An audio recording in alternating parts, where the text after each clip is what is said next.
जो जो आपके अपना एक शौक है, जो आपका अपना एक विज़न है, जो आपकी अपनी एक चाह है। देखिए अब मैं ये कहूँगा कि मेरा काम मेरे शौक के ऊपर एक्सप्रेस करने पैसे तो नहीं लगाएगा ना, वो आई एम।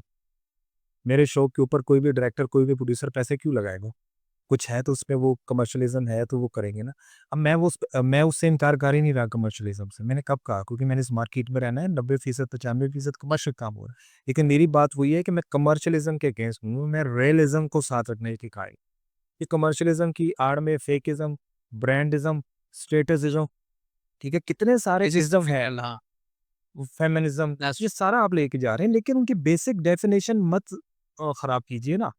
आप ड्रामा एक टेक्नीक अलग बात है, स्क्रीन प्ले अलग बात है, हिट होना, फ्लॉप होना अलग बात है, लेकिन बेसिक आइडियोलॉजी जो भी लेके चल रहे हैं आप, वो आपकी अपनी। वो अपनी ना हो, सोसाइटी के हिसाब से हो। तो ऐसी एग्ज़ाम्पल्स हैं। अब मैं कहूँ कि क्रिस्टोफर नोलन जो फ़िल्में बनाते हैं, अब वो क्या टिपिकल कमर्शियल जॉनरा पे पूरी उतरते हैं। ये ओपेनहाइमर एक फ़िल्म बनाई उन्होंने, कमर्शियलिज़्म तो नहीं है ना, जैसे एक्सपेंडेबल की तरह, आर्नल्ड की फ़िल्मों की तरह, या दूसरी फ़िल्मों की तरह तो नहीं है, मगर बन रही। इसी तरह हमारे हिंदुस्तान में भी सलमान खान की कमर्शियल फ़िल्में आती हैं, साथ-साथ दीगर आर्टिस्ट हैं, जैसे नवाज़ुद्दीन सिद्दीकी हैं, जैसे इरफ़ान हैं, जैसे लंच बॉक्स है, ये फ़िल्में भी आती हैं और वो फ़िल्में भी उतना ही बिज़नेस करते हैं। मैं ये कह रहा हूँ कि आप अपने ऑडियंस को अब थोड़ा-सा ना अपग्रेड करना शुरू करें। हमें क्या लगता है कि जी मुश्किल शकील उर्दू मत बोलें क्योंकि ऑडियंस को समझ नहीं आएगी। क्यों नहीं आएगी भाई? क्यों नहीं आएगी?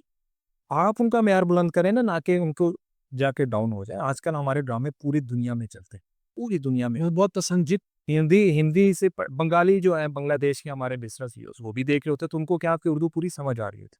वो आपके कैरेक्टर्स, कहानियों से मिले। ये बताइए, तुर्की का जो ड्रामा था अर्तुगरुल और दीगर ड्रामे, वो क्यों चले आपके यहाँ? मुझे बताइए। अच्छा, अर्तुगरुल में कौन-सा कमर्शियलिज़्म था? नहीं, तो वो क्यों? डिफरेंट जॉनरा है, डिफरेंट था बिल्कुल। मतलब कमर्शियल नई चीज़ थी लोगों के लिए। हमारे लिए या उनके लिए वो कमर्शियलिज़्म तो नहीं था ना। कमर्शियलिज़्म था इश्क़-ए मजनून, वो जो ड्रामा आया था तुर्की का, लव स्टोरीज़ आई थी। लेकिन ये जो अर्तुगरुल था, ये तो कमर्शियल ड्रामा नहीं था, आपने नज़रिए के ऊपर देखा। यूनुस एम्ब्रे ड्रामा एक चला, वो कमर्शियल ड्रामा था? नहीं। अशफाक अहमद साहब का एक ड्रामा 90s 80s में चला, मन चलेगा सूरज। आज भी आप याद करते हैं, उसके एक क्लिप्स लगाते हैं, क्या कमर्शियल जॉनरा था? पीटीवी का ड्रामा जो राहें था, कमर्शियल जॉनरा था। इसी तरह मैं आपको हज़ार हर फिर साल वक़्त के साथ-साथ चेंज हो गई ना, मैं उसकी बात कर रहा हूँ कि वो एक अलग डिफरेंट टाइम था ना, अब चीज़ें थोड़ी-सी डिफरेंट है। अब लोगों अब का वो सारी जैसे फर्शी फर्शी शलवार के बारे में कह रहे हैं, वापस आई है ना, फैशंस वापस आ रहे हैं, हेयर कट्स वापस आ रहे हैं ना, तो ये चीज़ें भी वापस आनी चाहिए जो मुस्बत थी। हमने अपनी अच्छी चीज़ें छोड़ दी हैं।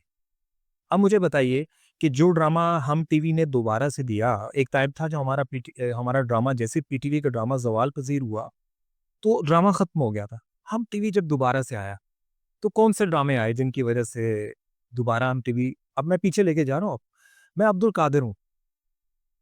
अगर उस ड्रामे का सब्जेक्ट और उसका ट्रीटमेंट देखें ना, या ज़िंदगी क्या था, ज़िंदगी गुलज़ार है, हमसफ़र ड्रामा, ये 3 ड्रामे थे जिन्होंने पाकिस्तानी ड्रामे को रिवाइव किया। मुझे हमसफ़र, ज़िंदगी गुलज़ार है और मैं अब्दुल कादिर हूँ जिन्होंने पाकिस्तानी ड्रामे को दोबारा लेके आए ट्रैक पे। मुझे टिपिकल कमर्शियलिज़्म के डेफिनिशन पे उतार के बताएँ। वो ओल्ड क्लासिक स्टाइल था सरमद खुसरो का भी और दीगर का। तो वो ठीक है, कमर्शियलिज़्म से कोई ममनू नहीं कर रहा, मना नहीं कर रहा, लेकिन एक ब्लेंड होना चाहिए। सबक आमोज़ बात होनी चाहिए, कहानी होनी चाहिए, जुड़त होनी चाहिए। क्या आपको लगता है कमर्शियलिज़्म के नाम पर 8-8, 15-15 अफ़ेयर दिखाए जाएँ? हाँ, दैट्स आप व्हाट एग्री करते हैं? ये बिल्कुल। हमारे सुनने वाले। तो ऐसा नहीं है कि मैं फिर अगेन कह रहा हूँ कि रोमांस और अफ़ेयर्स में फ़र्क है।